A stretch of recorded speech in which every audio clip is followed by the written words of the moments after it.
परित्राणाय साधूनां विनाशाय का दुष्कृतम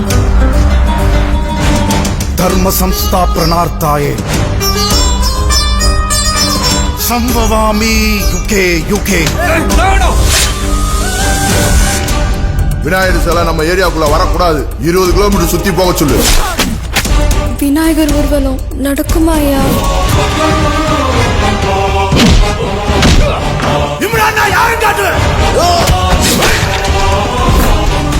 பயத்தை காட்டணும். நாளைக்கு பாராளுமன்றத்தில் சிஏ குடியுரிமை சட்டம் அமல்படுத்த போறாங்க.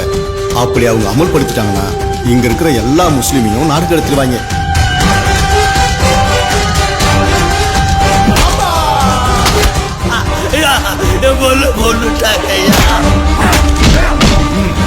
இந்த தேசத்துல இன்னொரு கோர்ஸை உருவாகக்கூடாது.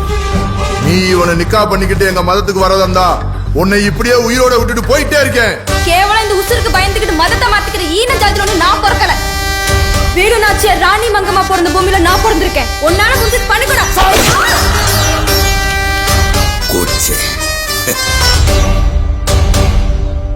நாட்டை பிரிக்கணும்னு முடிவு பண்ணிட்டாரு. பிரிக்கிறதுக்கு முன்னாடி அங்க இருக்கிற இந்துக்களை இந்த பக்கம் பத்திரமா கொண்டு வந்திருக்கலாம்.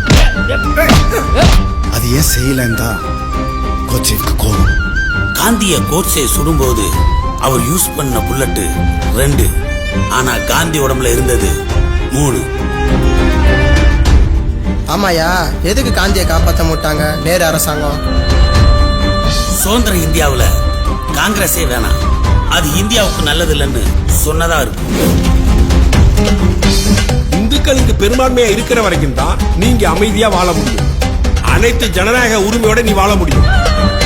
முஸ்லிம்கள் பெரும்பான்மையா இருக்கிற தேசத்துல குண்டு போட்டு ஒருத்தனை கொண்டுக்கிறானே. அங்கெல்லாம் எங்கட RSS இருக்கு, அங்கெல்லாம் பிஜேபி இருக்கா? மோடி அங்க ஆட்சி செய்யறாரா? அங்க ஏன்டா கலவரம் நடக்குது? ஆனா ஜின்னா அதுக்கப்புறம் தான் ஒரு அறிவிப்பை விட்டார்.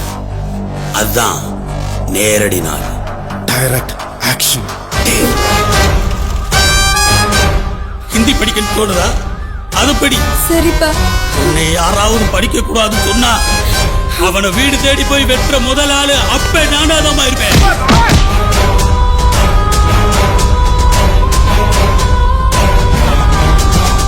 இந்த மண்ணையும் கலாச்சாரத்தையும் நம்ம விட்டு கொடுக்க மாட்டோம்னு சபதம் எடுப்போம்.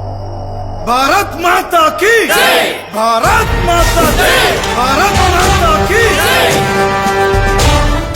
இழக்க கூடாத எல்லாத்தையும் இழந்துட்டோம். இனி இழக்கிறதுக்கு வேற எதுவும் இல்லை. இது இந்த இடத்துக்கான போராட்டம், அடுத்த தலைமுறைக்கான போராட்டம்.